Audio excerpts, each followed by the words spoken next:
নমস্কার বন্ধুরা, আমি আবার একটা নতুন রান্না নিয়ে চলে এসেছি। আজকে আমি বানাবো জেলি। আমি এই লেবু দুটো দিয়ে আমি আজকে জেলি বানাবো। তো দেখুন কি করি। এবার আমি লেবুগুলোকে ভালো করে ছুলে নেব। লেবুগুলোকে ভালো করে ছুলে নিয়ে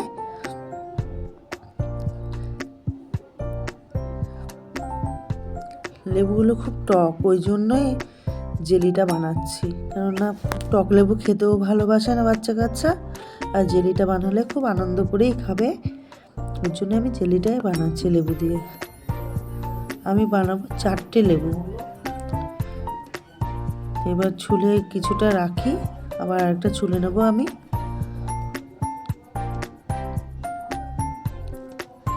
বাচ্চা কাচ্চা তো এসবই খেতে ভালোবাসে, ফল দিলেই ওদের যত কষ্ট খেতে। এবার আমি এগুলো কেটে কেটে মধ্যেখান থেকে কেটে নিলে কী হবে বলুন তো, ভালো হবে। মানে তাড়াতাড়ি করে চামচ দিয়ে আমি ছাঁকনি দিয়ে ছেঁকে নেব। সবগুলো আমি পিস পিস করে নিচ্ছি। এদিকে আমি নিয়ে নেব বাটি, আর আমি এদিকে নিয়ে নিচ্ছি ছাঁকনিটা। আর লেবুগুলো পিস পিস করে নিচ্ছি। দেখুন কি সুন্দর ভাবে রসটা পড়ছে। সব কটা লেবু আমি এভাবে ছেঁকে নেব।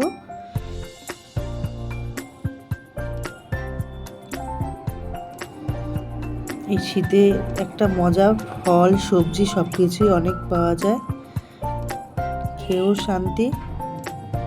আর কিছু নতুন নতুন জিনিস বানিয়ে বাচ্চাদের খাওয়ানোও যায়। সবগুলোই আমি এভাবে ছেঁকে নেব। দেখুন আমি এটা ভালো করে আবার একটা ছাঁকনি দিয়ে ছেঁকে নিয়েছি। এইটুকু হয়েছে 4টে লেবুতে। এদিকে আমি কড়াই চাপিয়ে দিচ্ছি। কড়াইয়ের মধ্যে আমি লেবুর রসটা দিয়ে দিচ্ছি। একটু নাড়াচাড়া করে আমি এর মধ্যে দিয়ে দেবো 1/2 কাপ চিনি।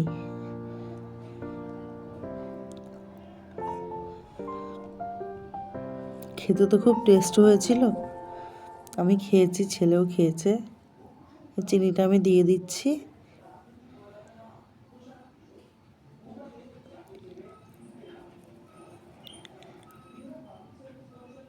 প্রথম বানাচ্ছি, জানি না আপনাদের ভালো লাগবে কিনা। আমার তো ভালো লেগেছে, কিন্তু অতটা সুন্দর মানে বসাতে পারিনি আমি।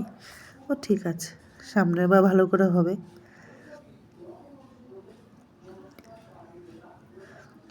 ক্ষমা চেয়ে নিচ্ছি, ভালো করে বানিয়ে নেক্সট দিন ভালো হবে, এইটুকুনি আমি বললাম। এদিকে আমার হয়েও গেছে। এবার আমি একটা বাটি নিয়ে নেব। বাটিতে আমি 2 চামচ মতো কর্নফ্লাওয়ার নিয়ে নেব। পুরোপুরি 2 চামচই কর্নফ্লাওয়ার নেব। আর আমি একটু ঠান্ডা জল দিয়ে গুলে নেব।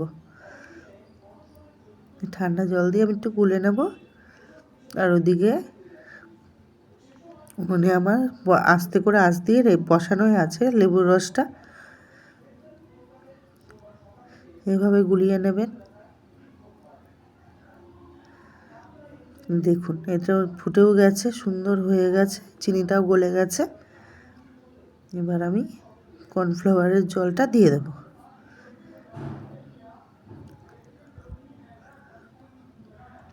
কর্নফ্লাওয়ারের জলটা এবার দিয়ে খুন্তিটা মানে নাড়িয়ে যেতে হবে, না হলে লেগে যাবে।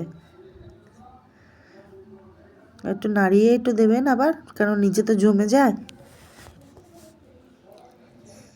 কালারটা কত সুন্দর হয়েছে। খুন্তি দিয়ে না নাড়ালেই আবার জমে যাবে নিচে। ওর জন্য যতক্ষণ না পুরো কমপ্লিট হচ্ছে নাড়িয়ে যেতে হবে।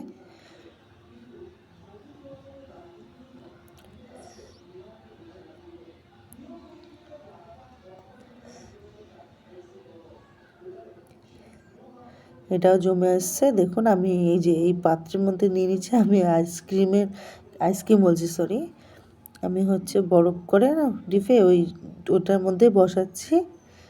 আর যেটুকু বাঁচবে ওইটুকু আমি কাপে বসিয়ে দেবো।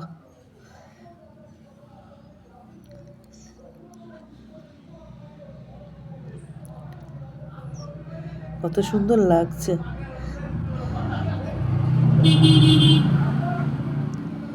খুব সুন্দর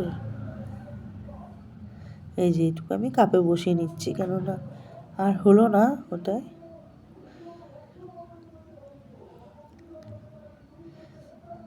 এবার আমি কিছুক্ষণ জমানোর জন্য রেখে দেবো, ঠান্ডা হয়ে যাবে, এবার জমে যাবে, জমে গেলে আমি নামিয়ে নেব।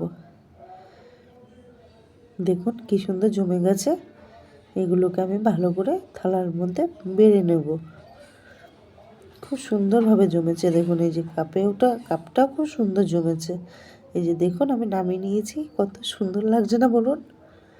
খুব সুন্দর লাগছে, কিন্তু ভাবতেই পারিনি কাপড়টা একটু বেশিই ভালো হয়েছে, ওইটার থেকে ওটা ভালোভাবে উঠতে চায়নি। এটাই হচ্ছে সমস্যা। এই যে কোনোরকম উঠিয়েছি আমি, তো যাই হোক, প্রথম দিন এরকম হয়েছে, নেক্সট দিন ভালোভাবে হবে। একটু চিনির গুঁড়ো দিয়ে দিচ্ছে দেখতে একটু ভালো লাগার জন্য। তো কেমন হয়েছে প্লিজ কমেন্ট করে জানাবেন। খেতে খুব টেস্ট হয়েছে, দেখতে যেমনই হোক, মানে দেখতে ভালো হতে হবে। ভালো লাগলে লাইক